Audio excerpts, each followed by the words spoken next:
Tiniyak naman po ng Pangasinan Provincial Tourism and Cultural Affairs Office or PTCAO ang patuloy at balanseng pagpapaunlad at pagtataguyod ng mga lokal na produkto at serbisyong ipinagmamalaki ng lalawigan.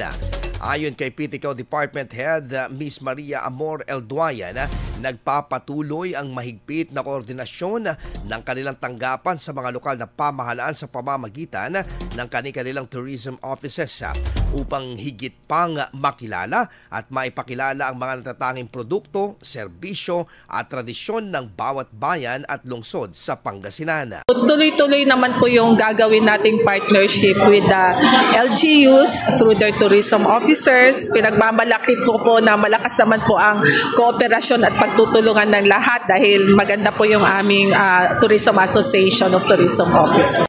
Ibinahagi rin po ni Elduayan na isa sa mga pangunahing akbang na isinusulong po ng PTCAO ay ang cultural mapping at mga kaugnay na pananaliksik.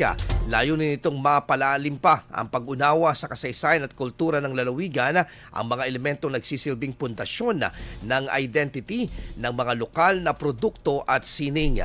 Maganda naman yung kooperasyon po ng mga local government units through their tourism officers na partner naman lagi po ng provincial government or ng PTCAO. Nauuna na po dyan, meron po kasing mga cultural mapping na ginagawa.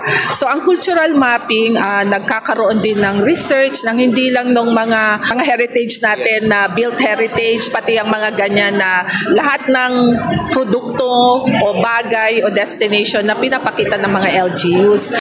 Yan po ang tinig ni PTCAO Department Head Ms. Maria Amor Elduayan. Kasabay pa nito, binigyang din ng PTCAO ang kahalagahan ng turismo bilang mahalagang katuwang sa pagpapalakas ng lokal na ekonomiya. Layunin ng ahensya na maipakita sa mas malawak na publiko hindi lamang ang likas na ganda ng Pangasinan, kundi ang maging ang potensyal nito bilang tagapaghatid ng hanap buhay at oportunidad para sa mga Pangasinense.